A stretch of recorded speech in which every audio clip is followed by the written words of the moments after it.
Hello and welcome back to the What the 40k podcast. I'm Si. And I'm Jay. And today is episode 2, isn't it, Jay? It is episode 2.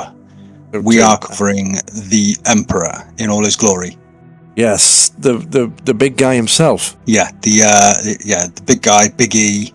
The guy's got more nicknames than failed experiments. The corpse god, the god emperor, Big E, Chuck Norris, all appropriate nicknames for the Emperor. There is a Big E in my work, but he is far from glorious. But yes, the Emperor then. So episode 2 is all about the Emperor, and it's a deeper dive than episode 1, which was a brief skim, an overview. So, what do we know about the Emperor? Well, open question. So, couple of caveats. So, the early origins of the Emperor are very much theoretical. No one knows for sure. A lot of his origin is kind of part myth, part theory, part propaganda, people extracting stuff from documents and putting it all together. So it's very, very creative, shall we say. But the one that sticks is the reincarnation theory. Right, yeah. Who doesn't like a reincarnation theory? Yeah, absolutely. So that's the one that seems to pop up a lot. So obviously the Emperor in the current state is kind of ruler of the Imperium of man. Wasn't always that way. So the reincarnation theory goes like this: all of the shamans and sages and wizards and witches and wise men of the kind of Neolithic era, so pre-medieval 8th millennium BC type thing. Old school weirdos, yeah. Really, really old. In our history, all of those kind of tribal figures became aware of the warp. They became aware of chaos and the immaterium. That made them panic, as you quite imagine. And they kind of figured out that their ability to reincarnate, which is something that they all believed in, was being reduced because the demonic entities in the warp were eating their souls when they died rather than enabling them to reincarnate. Nice. So yeah, but dude, man, not a great way to decide or to. I understand their sheer panic because I was watching TV the other day and an advert came on for a new episode of The Only Way Is Essex. I thought that died, and it was sheer panic that came across me when I realised there was another series.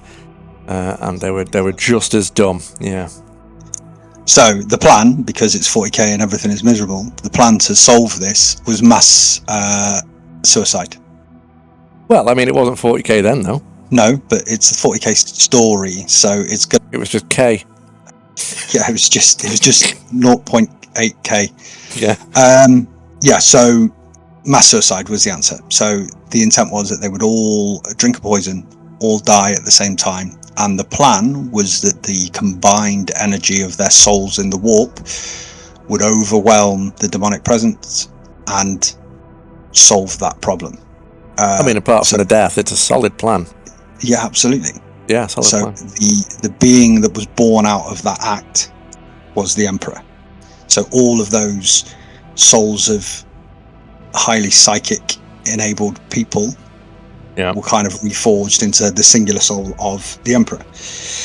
Didn't get a glorious arrival. He was born into a normal family of like herders and farmers in an Anatolian settlement, which is modern day current Turkey, is what they say.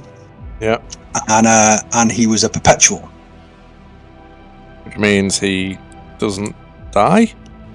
Yeah, so it's a form of immortality where they basically can't die. They just regenerate and come back to life. He obviously didn't know this when he was born, but as he grew, it became apparent that he wasn't quite the same as everybody else, and that everybody else was dying, and his family was dying, and all of his relatives were dying, and he wasn't. Obviously, the world is quite simple-minded, so that was a bit odd for some people, as you can imagine. So as a result, he ended up kind of wandering around the world, basically, just kind of meandering around, learning stuff as he went around.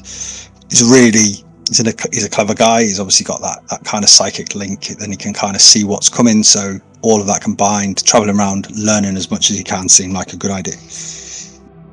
Well, you may as well. What else are you going to do?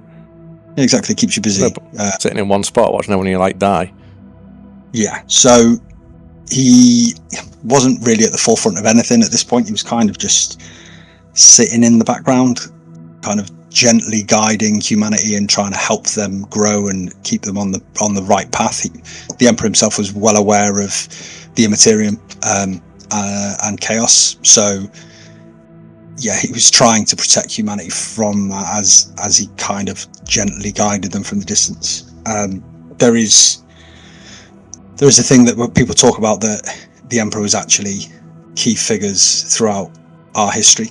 So yeah, I've heard about that, and like people threw up, or I read Genghis Khan, potentially Achilles.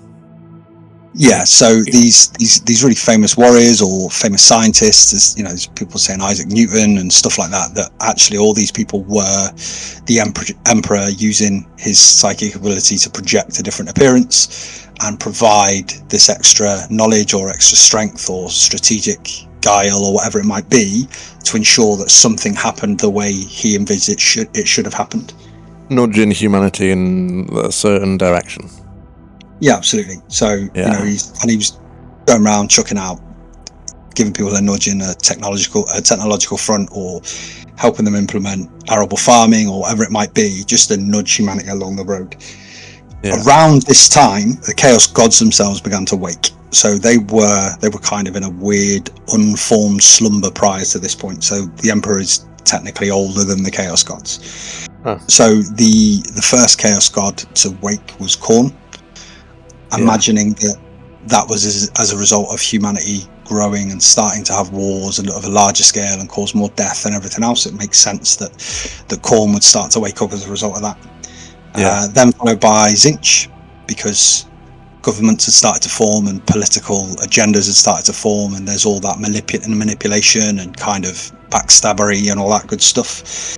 And then the final one to wake up was Nurgle at that point. So those three Chaos Gods kind of woke up at this point in time. Yeah, so Khorne likes war and fighting. Yes. That's each like twisting things and upsetting things, balances and corruption type thing. It's a schemer. He likes playing the long game. If you think of some of the characters from Game of Thrones and how they like to, what was his name? Littlefinger. Tzeentch is Littlefinger. Nice. And then you've got Nurgle, is it? Yeah, Papa Nurgle. Papa Nurgs. He used to make pizzas. He did, yeah. But now 2 for Tuesdays. Yeah, 2 for Tuesdays. But now he's just, what is it? Disease and pestilence and decay and stuff and all that good stuff. Nice. Okay. So they've started to wake up. Yeah, they woke up. Mankind continues to grow, continue to do more stuff, and eventually reach what was called the Age of Technology, or the Golden Age of Technology at the time, retrospectively known as the Dark Age of Technology, because it didn't go great. It's hindsight's 2020. It's a wonderful thing, and they look back and went, oh, maybe that wasn't quite so golden. So yeah, modern day, it's known as the Dark Age of Technology. But from this point, you had something called the Stellar Exodus, where mankind started shooting out from Terra and started to colonize planets, and they colonized the solar system and everything else. And all the while, the Emperor is kind of moving chess pieces to ensure this happens and helping mankind make those steps into the galaxy. So at this point, he's still in the background. Yes, and he's still doing this, just prodding and poking. Yes. And we've started as man to go to, as we are now, the moon and Mars and etc. etc. Yeah. And oddly, in doing that, they were heavily reliant on AI. If that sounds terrifyingly familiar. It does, yes.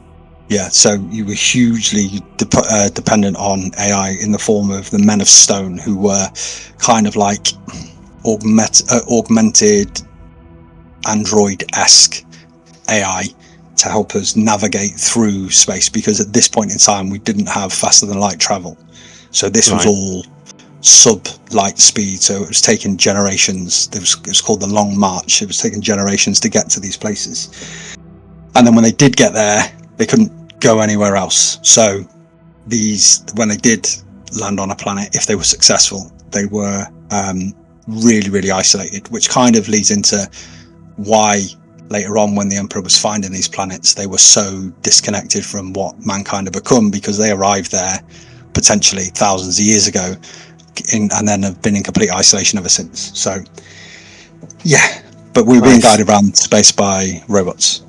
So ChatGPT is helping us get to these planets. Yeah, basically. Excellent. Good.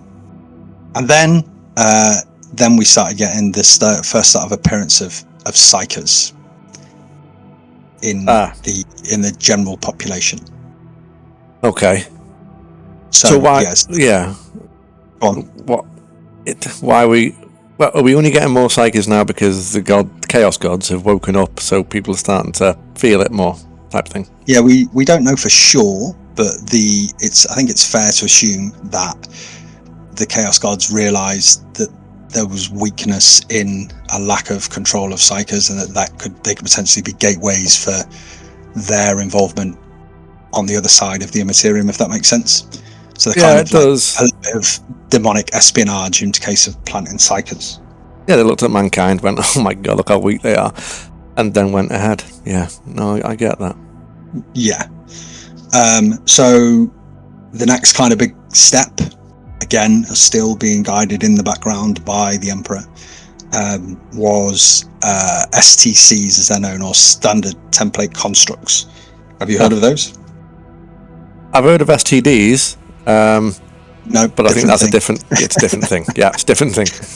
Yeah, not quite as relevant.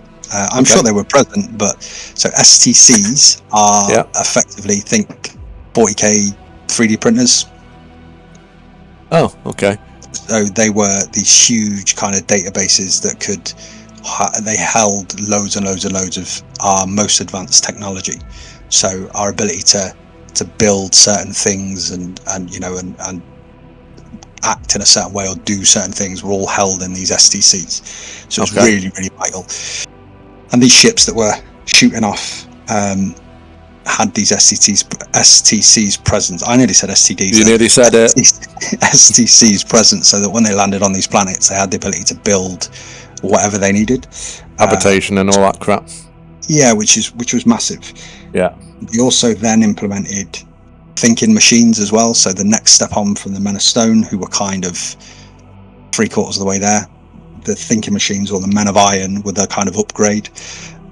They were ChatGPT version 9458, if that makes sense. They were really, really hyper advanced AI. Yeah, I think that's the next update anyway on the phone. Yeah, and it basically reached the point where kind of science was viewed as a god, almost coinciding with the Men of Iron and that kind of science becoming a god. We got the mass uptake of psychers. So rather than just one or two, you were now getting into a position where psychers were popping up almost everywhere. Right, so they're sprouting up like the weeds you get in your garden. Yeah. But this included in there were navigation psychers who could help people navigate the warp. So fast than light travel became a thing, and more prevalent and more efficient. So trade routes were established, and everything kind of, for a little while, was kind of good. Yeah, we touched on this in the last episode, didn't we? So the way that humanity in the future, in the 40k universe, travel through huge volumes of space is through the warp, through the actual thing that's actually not good. We go through there and we use psychers. Yeah, we use psychers for that, because psychers stop those things that are trying to kill us in the warp and killing us in the warp, so we can get to our destination without being killed. I said killed a lot there, didn't I? Yeah, I mean, it's 40k, there is a lot of death. So yeah, it is 40k. That kind of opened up the whole galaxy in terms of being able to trade and move between planets and galaxies and different bits and bobs. So things were pretty good by this point. Yeah, humanity had encountered Xenos and aliens and different bits and bobs. They had a little bit of scuffles, but they'd actually written kind of not quite peace treaties, but ceasefire agreements and stuff, where they were kind of just left everybody alone, and everything was kind of fine, and everything was looking quite positive and quite good. And then the Eldar buggered it all up. It's always elves. It is. It's always elves. So we won't go into too much detail. The elves' shenanigans kind of culminated in the birth of the fourth chaos god, Slaanesh.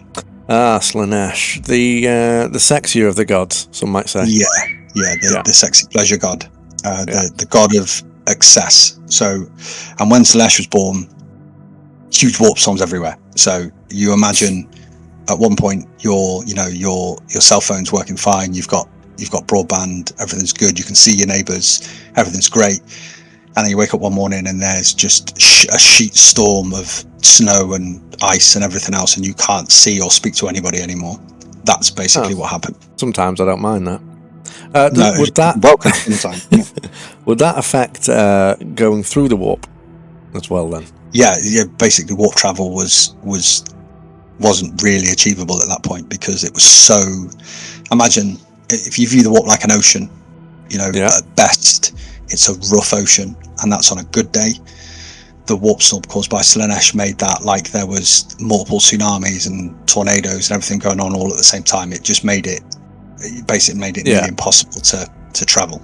So I had a picture in my head, and I think it does the same job. It's essentially, if I need to drive from my home, where I live in the UK, down towards you, where you live in the UK, the sheer amount of potholes on the road does actually nearly make it now impossible to get to you. Yeah, absolutely. Yeah.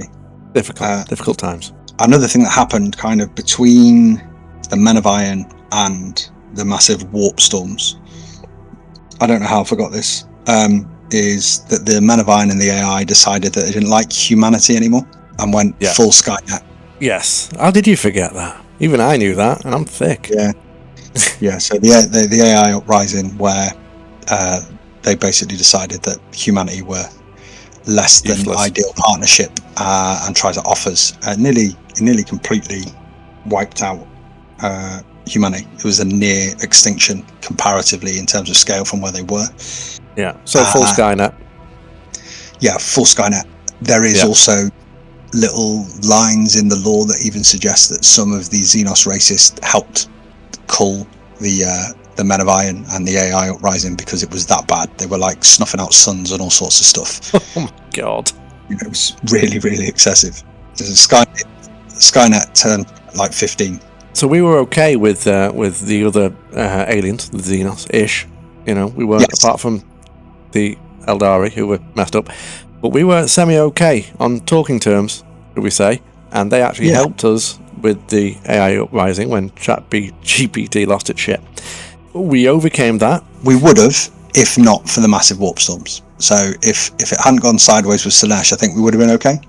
Yeah. But the fact that the warp storms massively isolated humanity everywhere threw us into the period of time known as, this is very, very pleasant and very, very hopeful, the Age of Strife. The Age of Strife came in.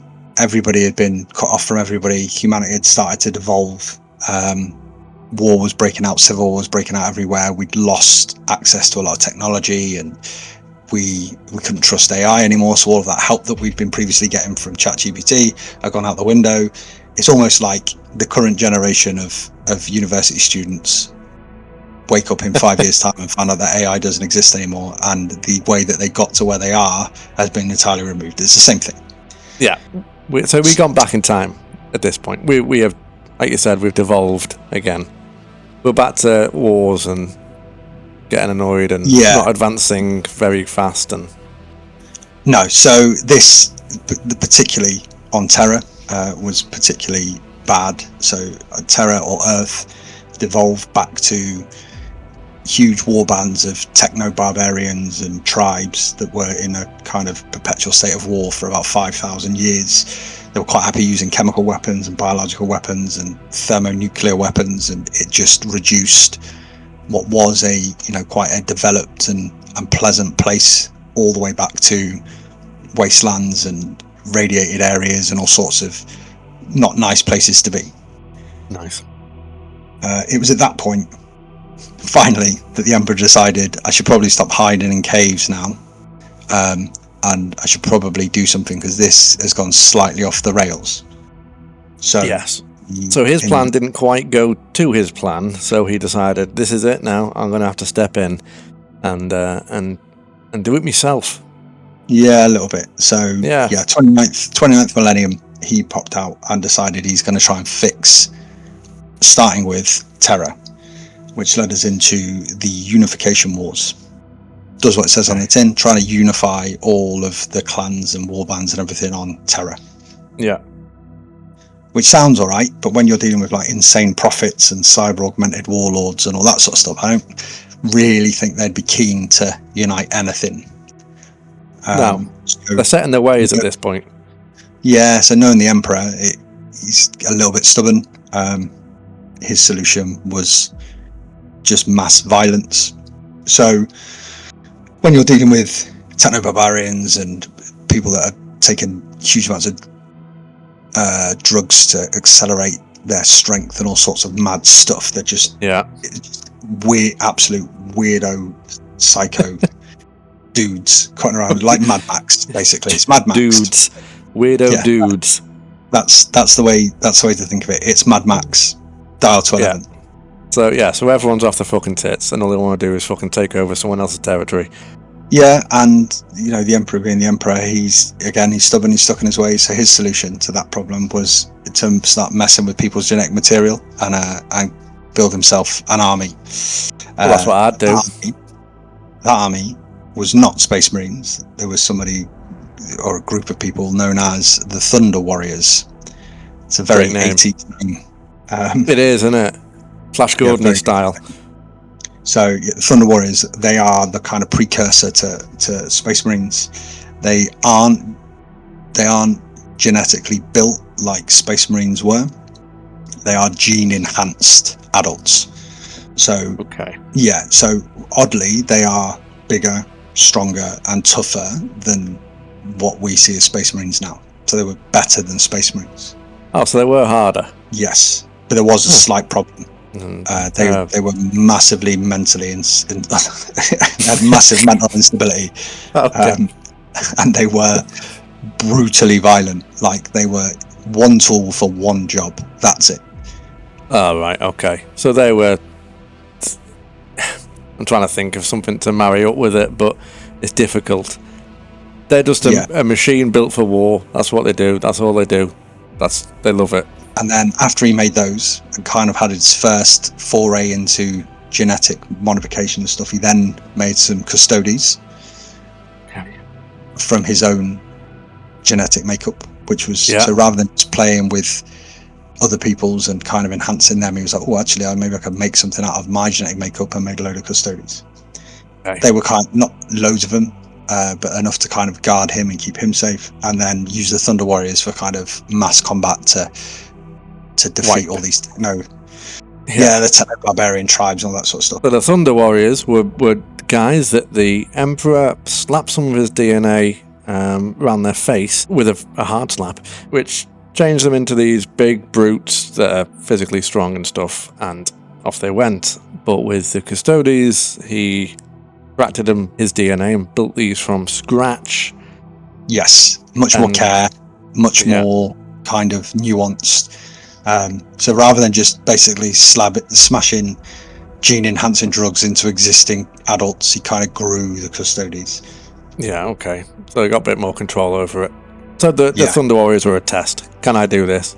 Oh yes, I can, but they are messed up. Yes. Can I do it better? Yeah, but the Emperor isn't, despite what some people might say, isn't a complete idiot. So he put in kind of a fail-safe in the Thunder Warriors in that they had a really short lifespan. So if they weren't killed in combat, they wouldn't live for very long.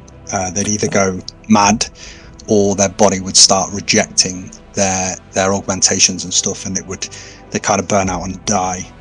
Oh, nice. So but they were successful. One tool, one job. They were good at what they were designed for. They smashed all of these tribes and the techno-barbarian folk all over Terra, kind of united Terra, and there was a big kind of climactic battle where the Emperor's the last surviving Thunder Warrior raised the Emperor's banner and stabbed it in the ground, and it was all very, very dramatic. Gotta be, isn't it? Yeah, except that's a complete lie. So instead of that's kind of the propaganda that was pushed out to everybody. In reality, the remaining Thunder Warriors were culled by Custodes and prototype Space Marines. It's very much the Emperor throwing away his old toys. So the unification worked eventually. Yes. After slaying probably millions. It did bring people together under one banner, shall we say, which was the Emperor's banner. Then you had the Thunder Warriors left over, and as you said, they were, for lack of better terminology, fucking psychotic. So he went, can't keep them around anymore. The job's done. But then he got his Custodes and other Space Marines. His latest project, to just kill off the Thunder Warriors, just slaughter them. Job done. Yeah, no loyalty there. No, there's no retirement plan for Thunder Warriors. You are not drawing your pension as a Thunder Warrior. Not a chance. Ben the Thunder Warrior was awaiting his bus pass, but no. Yeah. Apparently, there are reports and little snippets of lore that suggest that some of them did manage to escape and kind of hid away, and they weren't pursued because the Emperor was convinced he'd got them all, or he wasn't interested in pursuing a handful.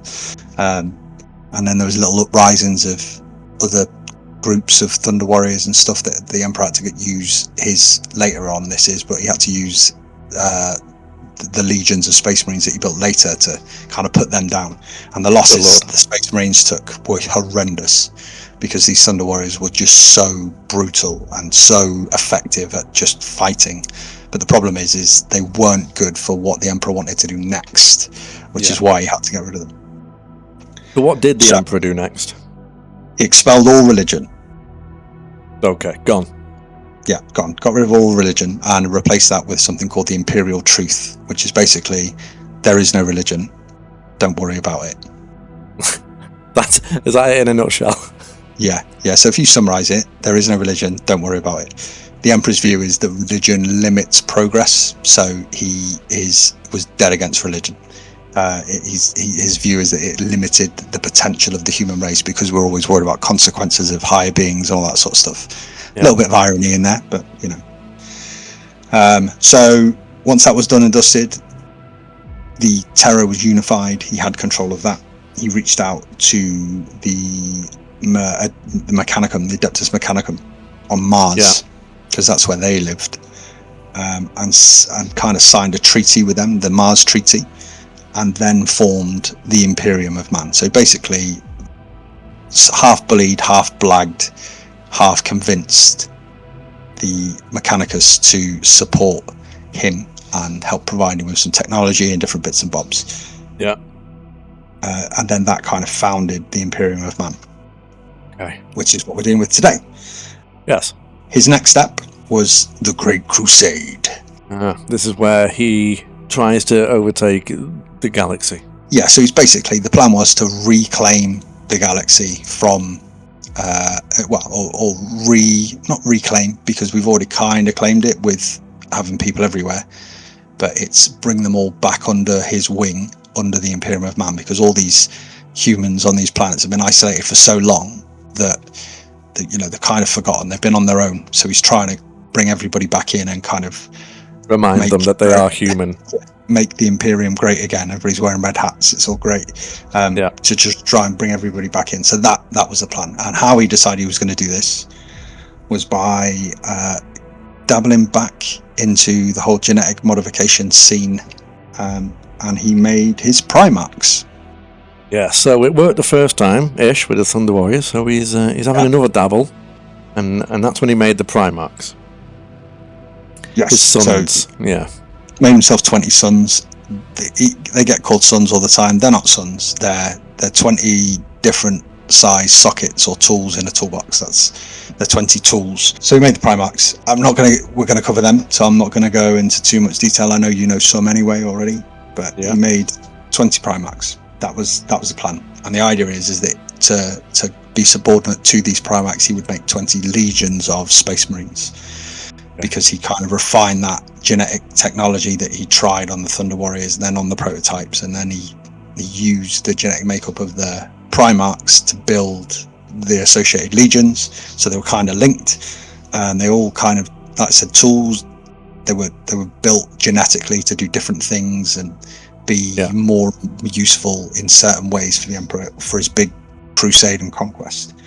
Yeah. Okay. However, so he's making these things for certain tasks, as it were. Yeah. So fighty ones, shooty ones, defensive ones, attacking ones, all sorts. No desk office ones, though, were there?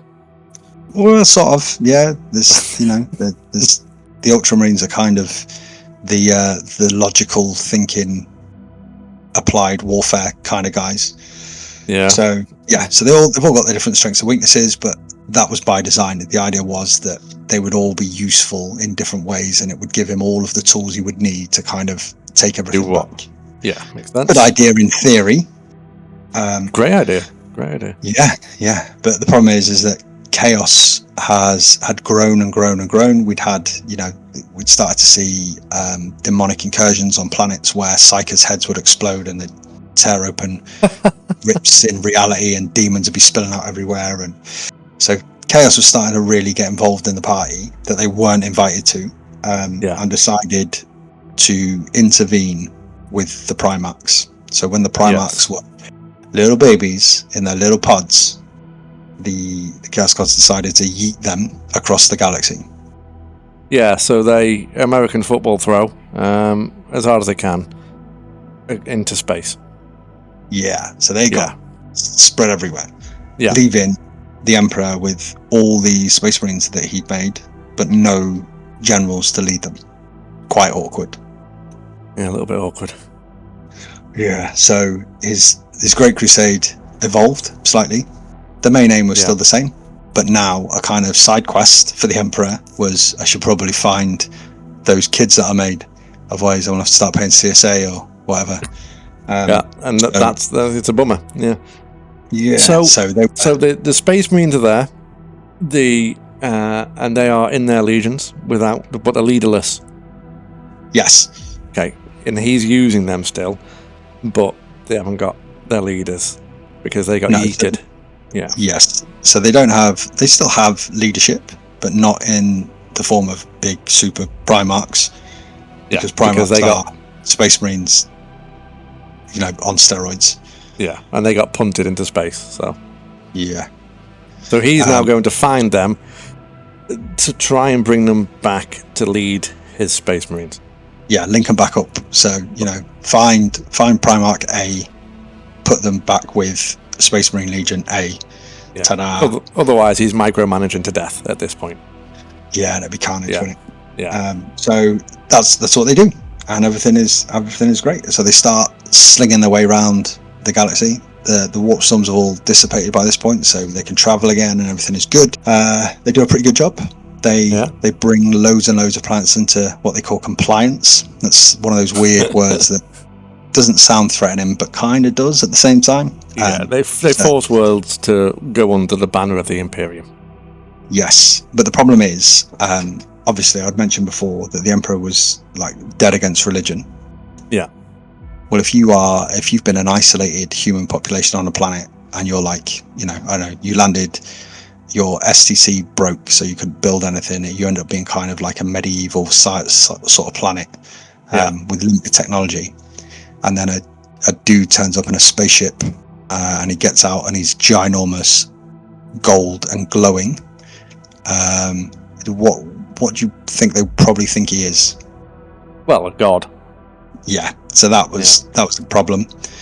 So they had a huge issue where he was going, no, I'm not a god, but he was just cutting around doing all godlike things, and then complaining that everybody thought he was a god. Brilliant. Yeah. So we banned religion, and then he turned into religion himself. Yes. Even though he didn't want it, people were full on this guy's a god. And when we've just told that most of his story sounds pretty godlike to me. I don't know. Yeah. But hey, yeah. So you can't really blame people. I get it. But anyway, so they found loads of Primarchs. Not all of them. I'm not going to tell you which ones, but they found loads of the Primarchs, linked them with the legions, started stamping out threats across the galaxy, kicking countries back into line, taking no shenanigans from Xenos whatsoever, didn't care about Xenos anymore. They weren't important. You're on our planet, get off our planet type sketch. And they were proper land grabbing across the galaxy. But the problem is, stuff was getting a bit too big for the Emperor to kind of deal with himself. So you talked about earlier, you said micromanaging, you bang on the nose. Yeah. So he decided that what he would do, he had more side quests to worry about. He wanted to go and play around with the webway, which we'll talk about, but different ways of travel that were safer than ripping holes in the Imperium and poking out the other end. So he basically decided that he would appoint one of his Primarch sons as the War Master to continue the crusade and allow him to return to Terra. Okay, makes sense. Be a dude back in Terra. So that's what he did. He appointed a War Master.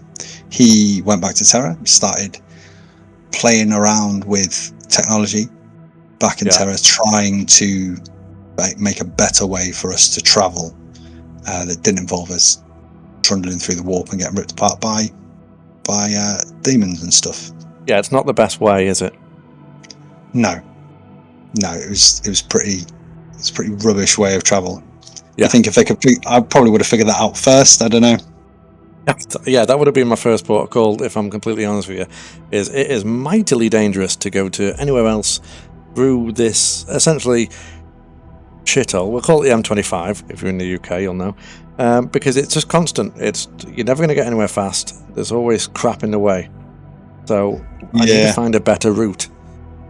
And what didn't help as well is that when they were stumbling across other planets, and the fleets of the Great Crusade were finding these clusters of humanity, if they didn't like what they were doing, they would just outright exterminate them. They would just wipe them all out. So they were finding the entire planet. They were finding planets that had developed kind of artificial intelligences again, and were using them well, and everything was going fine. But because of what had happened in humanity's history, they were like, nope, don't think so. And then they would just wipe those guys out. So that's lovely. There's a chance that they were kind of stumbling across people who could have helped them with their technology and things, and rather than trying to embrace that and apply it, they were like, nah, not dealing with that. Off you pop. After last time, we're not going there, and I'm going to wipe you out. Yeah. Nice. Okay. I mean, they got their ways. They've got their ways. Yeah. I mean, it was effective to a degree. Yeah, it worked. The collateral damage was pretty huge. I'm not going to lie. I'm not surprised. If you're going out and wiping planets out. Yeah, and I think the other problem is as well is you can't turn up looking like a god, sounding like a god, walking like a god, telling everybody you're not allowed to believe in gods. And if you do, I'm going to shoot you. Yeah. Oh, didn't it? Seems pretty unreasonable. Yeah. But hey, it is what it is. It is what it is. So they trundled around space. They took everything back. Everything was good. They punched Orks. They punched Eldar. They punched anything else, any other random alien species that they stumbled across. They punched humans if they didn't believe in the right thing, or they didn't agree to give up the thing they believed in to believe in the right thing. They were just traveling around punching everybody all the time. They sound like Thunder Warriors again. A little bit, yeah. And probably, arguably, the worst mistake that the Emperor made, because we're going to stop shortly, because otherwise we're going to start reaching into the next episode. Was appointing a War Master and just leaving his sons to it. Yeah. He made them his sons. He wasn't exactly a great father. Didn't give them necessarily all the attention that they deserved and desired, and as a result, they played up, as you'd expect. Well, kids do, don't they? Those pesky kids.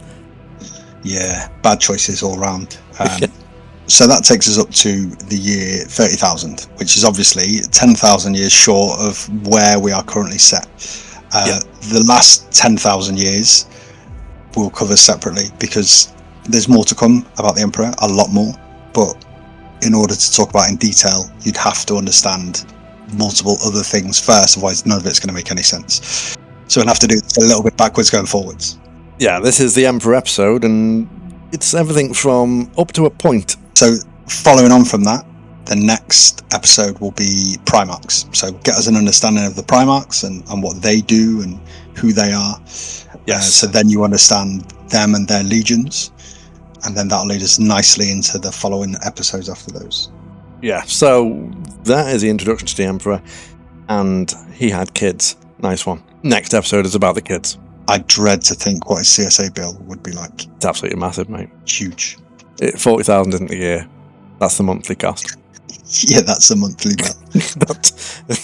It's Mrs. is raking it in, I'll tell you that. Alright, so that is episode 2 done as far as we can get it done. It is, it's done. It's difficult because I'm trying to take you on the journey and keeping it all making sense, but all of these things happen in parallel to each other. So we've got to be careful what I allow to overlap, because otherwise you're just going to be going, what, every 5 seconds, because we haven't explained the kind of fundamentals before we launch into the bigger, chunkier stuff. Exactly. We're trying to keep it to a decent timeline. Yeah. We'll get there. Right, so that was episode 2 of What the 40K podcast. Now, that was all about the Emperor, and as far as we can take it, into the 30K. Next episode, like we said, will be about his sons, his little nippers, those little pesky brats, the Primarchs. And I'm looking forward to that one, Jay, seeing what you rustle up for me, mate. Yeah, it'll be good. There's loads and loads of variety, and it continues to get more and more ridiculous, which is great. It is the spice of life. So thank you very much for listening. Don't forget to follow, like, share, subscribe, all that bollocks that we don't know what we're doing, and we are relying on you. And we will catch you in the next episode.